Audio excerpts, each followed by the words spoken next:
Okay, doing a quick video. About time I replaced the clutch on the RRR Fireblade. Got a couple seasons out of it, doing some launches, and actually you can start seeing some scoring on the steels. But the hard with one hand.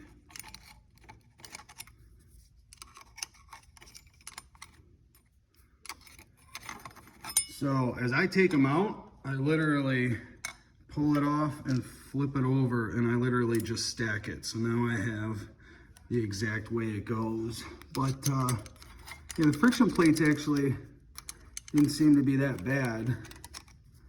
It was the steels that are starting to get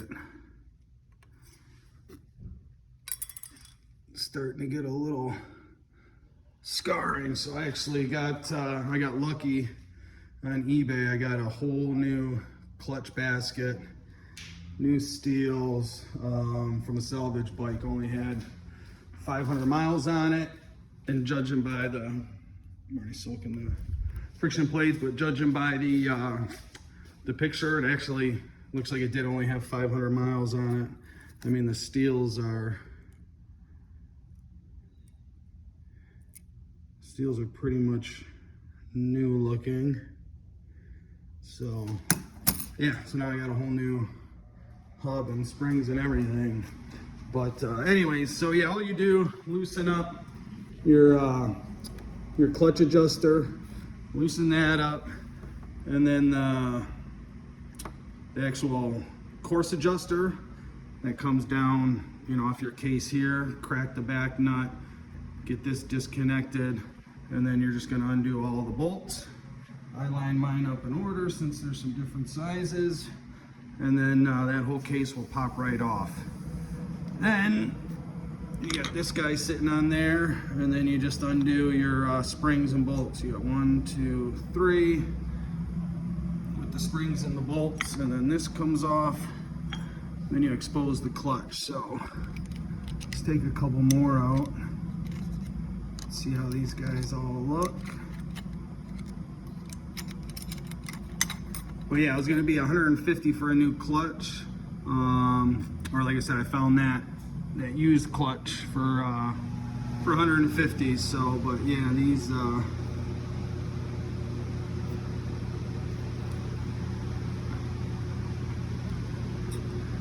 yeah, so I took it off that way. So now I spin it and lay it down. So all right, I'm gonna finish taking this apart and get the new one back in. Okay, so swapped out. Oh, I can't get it now. Anyway, so I swapped out the 2 judder springs. You got a flat washer, and then you've got kind of a concave, probably concave. So I got the new ones already put in, and then all I'm gonna do is start building my stack. I got all the new steels, and then I got the old clutch in order. So the first one's gonna be one of these darker friction plates. Let's find that out of our pile.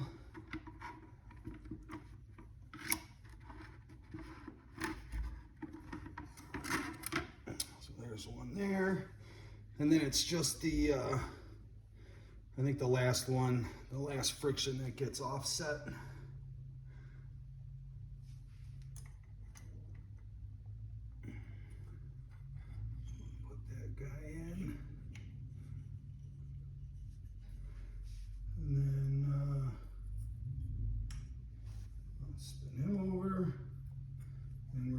Steel, and then the steels, the soft edge goes to the bike and the sharp edge goes away from the bike. That's pretty much how I pull them all off. Got a steel, and then we do a regular friction.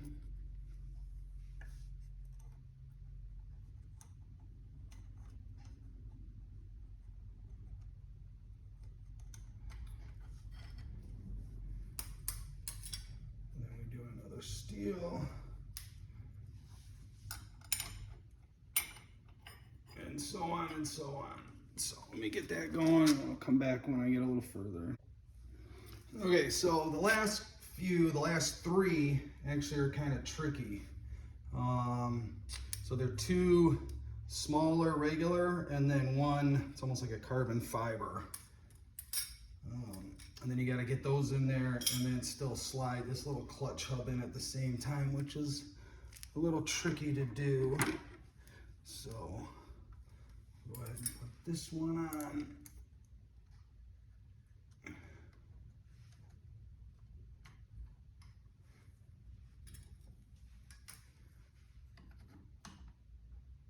And then our steel.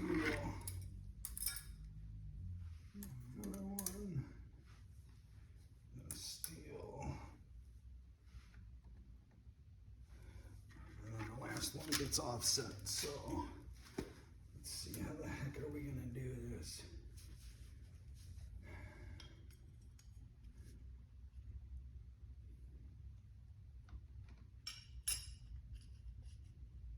Because these fit perfectly in here.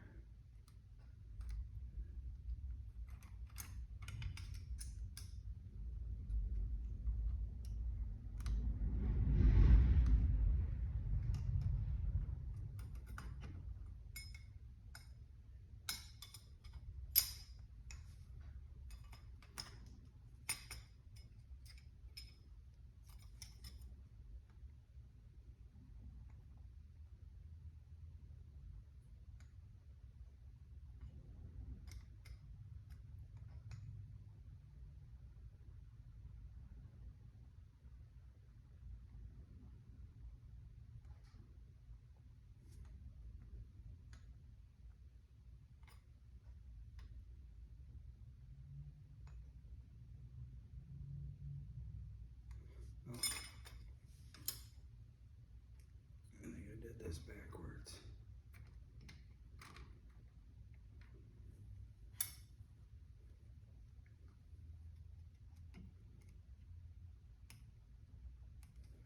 Darn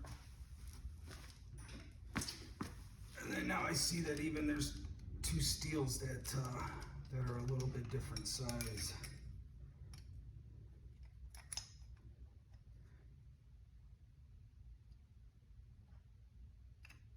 There we go. We got that one. And we got to get that guy. And then now this guy will go in and fit on perfectly. So yeah, so there's two sets of steels that are actually bigger that fit on the teeth of this, and then all the rest of the steels will go that way. Now the tricky part is going to be get those all lined up like that, and then offset the last one.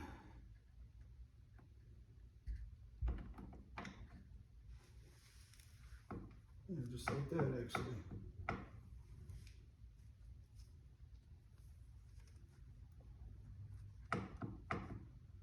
Perfect.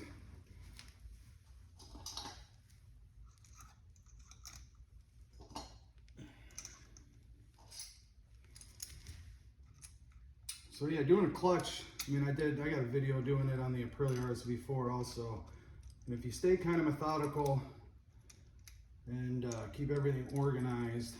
So with those steels being different sizes, I still had my original whole set turned upside down from when I first pulled that out of the bike. So I could have just referenced the last two were a little bit bigger than all the rest of the steels.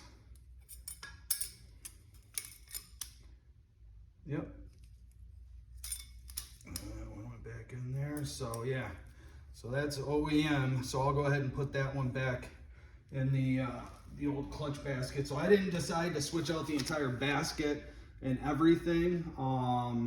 You know, like I said, for the price I paid for everything, I might as well have bought that. Now at least I have a spare, so God forbid something happens to this hub, or maybe after, you know, next season, maybe it'll be worth replacing it all. But so I'll stack this back in the that other hub and basket and everything I got, and keep it all together, and then carry it with me to the racetrack. God forbid something happens and I need it, I got it all.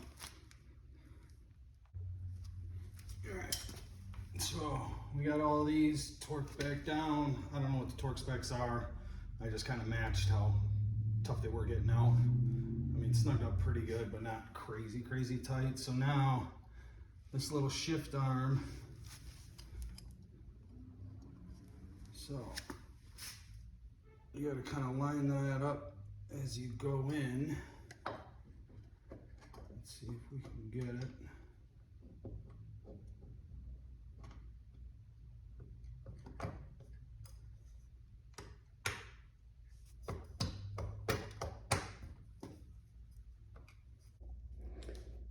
There you go, all back together.